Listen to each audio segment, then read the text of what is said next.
Welcome to 99 నేను Brahmanaidu. Target Pithapuram, YCP ఇన్ఛార్జిగా ముద్రగడ. ఇప్పుడు కొత్త అంశం తెర మీదకి వచ్చింది. పిఠాపురం నియోజకవర్గానికి ఆల్రెడీ ఇన్ఛార్జిగా వైఎస్ఆర్ కాంగ్రెస్ పార్టీ తరపు నుంచి వంగా గీత గారు ఉన్నారు. వంగా గీత గారు ఆవిడ రాజకీయ ప్రస్థానం కనుక ఒకసారి చూస్తే 2009లో మొట్టమొదటిసారి ప్రజారాజ్యం పార్టీ తరపు నుంచి పిఠాపురం నియోజకవర్గం నుంచి ఎమ్మెల్యేగా గెలిచారు. ఆవిడ రెండో ప్లేస్లో ముద్రగడ పద్మనాభం గారు, వర్మ గారు. అంటే పెద్ద డిఫరెన్స్ ఏం లేదు, ఒక్కొక్కరికి 1000-2000 ఓట్ల డిఫరెన్స్. ముగ్గురు పోటీ చేసిన ట్రయాంగిల్ పోటీ నడిచింది. Telugu Desam, Congress party, Praja Rajyam party. అప్పట్లో పిఠాపురం నుంచి వర్మ గారు మొదటిసారి పోటీ చేశారు 2009లో తెలుగుదేశం పార్టీ నుంచి. ముద్రగడ పద్మనాభం గారు కాంగ్రెస్ పార్టీ అభ్యర్థిగా పిఠాపురం నుంచి బరిలో దిగారు. వంగా గీత గారు ప్రజారాజ్యం పార్టీ అభ్యర్థిగా బరిలో దిగారు. కానీ వంగా గీత గారు గెలిచారు. ముద్రగడ గారు ఓడిపోయారు, పిఠాపురం నుంచి వర్మ గారు ఓడిపోయారు. అంటే మెజార్టీ తక్కువైనప్పటికీ కూడా ప్రజారాజ్యం పార్టీ 2009లోనే పిఠాపురం నియోజకవర్గాన్ని కైవసం చేసుకుంది. అది మెగా కుటుంబానికి ఒక కంచుకోట. పిఠాపురం అనేది 2009లోనే ప్రూవ్ అయిన పరిస్థితి. ఇక ఆ ఎపిసోడ్ పక్కన పెడదాం. 2014లో ఎస్విఎస్ఎన్ వర్మ గారు ఇండిపెండెంట్గా పోటీ చేశారు. తెలుగుదేశం పార్టీ సీట్ ఆయనకి వస్తుందనుకున్న నేపథ్యంలో ఆయనకు సీట్ రాలేదు.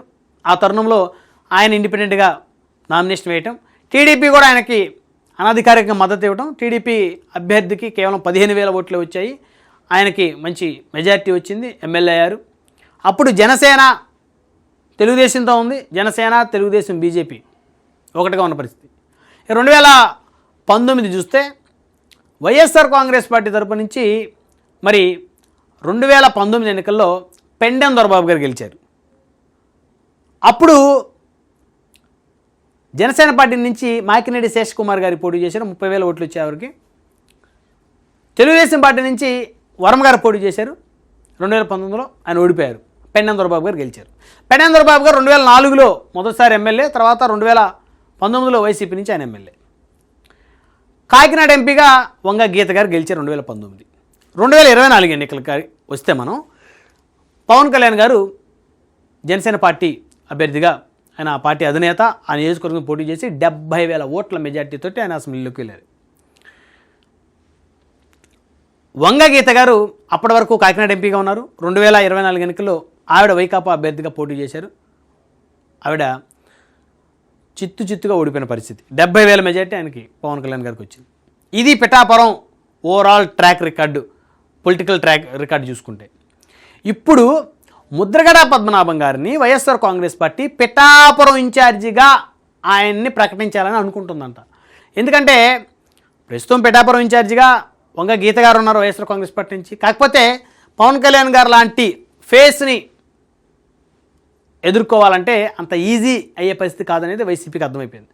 అంటే అప్పుడు గత పరిస్థితులు వేరు, ఇప్పుడు ఆయన డిప్యూటీ సీఎం అయిన తర్వాత 18 నెలల్లో ఆయన బలపడ్డాడు. సో కాబట్టి ఈ తరుణంలో ఆయన్ని ఇప్పుడు ఢీ కొట్టడం అంటే అంత ఈజీ కాదు.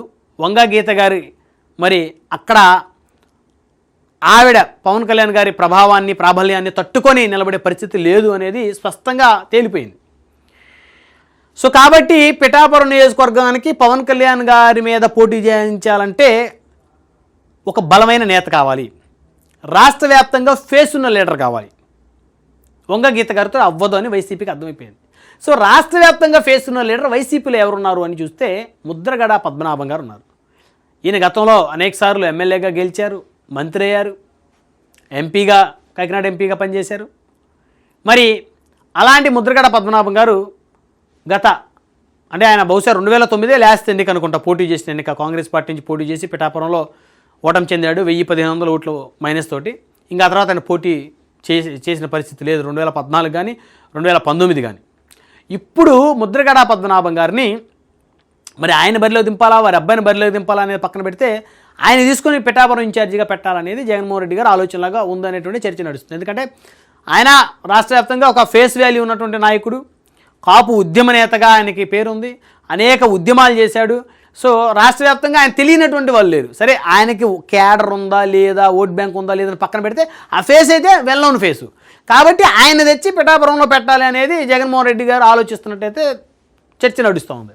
అయితే ఒకవేళ పద్మనాభం గారిని ఆయన పేరు మార్చుకున్నారు, పవన్ కళ్యాణ్ గారు పిఠాపురం నియోజకవర్గంలో ఆయన ఓడిస్తానని శపథం చేశారు.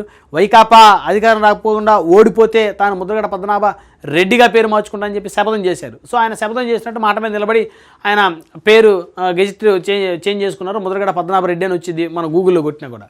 సో ఇప్పుడు ఆయన పిఠాపురం నుంచి పోటీ చేసినా పవన్ కళ్యాణ్ గారి మీద గెలిచే పరిస్థితి లేదు ముద్రగడ పద్మనాభం గారు. ఎందుకు లేదు అంటే ఆల్రెడీ ఆయన ఎస్టాబ్లిష్డ్ పిఠాపురం నియోజకవర్గంలో అందరికీ సేవా కార్యక్రమాలు చేస్తున్నారు. తన సొంత డబ్బు ఖర్చు పెట్టుకుంటా ఉన్నాడు. అనాథ పిల్లలకి సొంత డబ్బుతో చదివిస్తా ఉన్నారు. సో కాబట్టి ఇప్పుడు ఆయన ఏమైనా లోపం ఉంటే ఎమ్మెల్యేగా పనితీరు బాగలేకపోతే ప్రజలు కొత్త వాళ్ళు ఎన్నుకుంటారు. ఆయన ఉప ముఖ్యమంత్రి తర్వాత స్థానంలో ఉన్నారు ఆయన. సో ఆ నియోజకవర్గాన్ని పెద్ద ఎత్తున అభివృద్ధి దిశలో ముందుకు తీసుకెళ్తా ఉన్నారు. ఉప్పాడ గోడ నిర్మాణానికి కూడా ఆయన ఒక సంకల్పం ఎంచుకున్న పరిస్థితి. సో నియోజకవర్గాన్ని ఒక రోల్ మోడల్ నియోజకవర్గంగా తయారు చేయాలనుకుంటున్నారు. సో కాబట్టి అలాంటి పరిస్థితుల్లో ఇప్పుడు సంక్రాంతి పండుగ వస్తుందంటే అక్కడ ఎదురు చూస్తూ ఉన్నారు మహిళలు.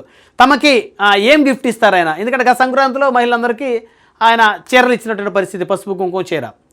సో అనాథ పిల్లలు కానీ లేకపోతే తల్లిదండ్రుల పిల్లలు అనాథ పిల్లలు లేకపోతే పేద పిల్లలు ఎవరైనా ఉంటే వాళ్ళని దత్తత తీసుకుంటాం, వారికి ఒక నెల 5,000 రూపాయలు వాళ్ళకి చదువుకు నిమిత్తం వారికి ఇవ్వటం, సహాయం చేయటం. అంటే ఇంత మంచి కార్యక్రమం చేస్తున్న పరిస్థితుల్లో అందులో కూటమి బలంగా ఉంది, తెలుగుదేశం, జనసేన, బీజేపీ బలంగా ఉంది.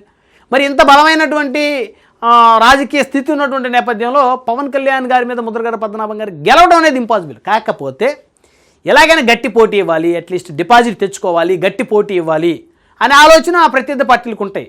అయితే ఇక్కడ ముద్రగడ పద్మనాభం గారు పిఠాపురం నియోజకవర్గాన్ని పంపిస్తే వచ్చేటువంటి ఈక్వేషన్స్ ఏంటి అంటే ఇంకొక ఇండికేషన్ వెళ్ళొచ్చు. కావాలనే జగన్మోహన్ రెడ్డి గారు ముద్రగడ పద్మనాభం గారిని ఫోర్స్ మీద పవన్ కళ్యాణ్ గారి మీద పెట్టారు, అసలు ఆయనకి ఇష్టం లేదు కానీ తీసుకొచ్చి పెట్టారని అని ఇండికేషన్ వెళ్ళొచ్చు. గోదావరి జిల్లాలో ఆ సామాజిక వర్గం బలంగా ఉంది కాబట్టి.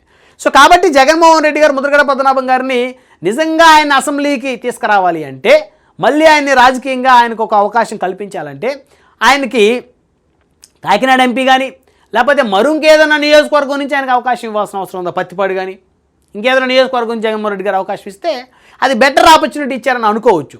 పవన్ కళ్యాణ్ గారి మీద ముద్రగడ పద్మనాభం గారు గెలిచే అవకాశం ఉండదు అని తెలిసిన జగన్మోహన్ రెడ్డి గారు ఆయన తీసుకొచ్చి ఇక్కడ పెట్టడం అంటే ఆయన మళ్ళీ రాజకీయంగా బలిపశం చేయటమే. సో కాబట్టి మొన్న ఎన్నికల్లో ఆయన తీసుకున్నారు, వాడుకున్నారు.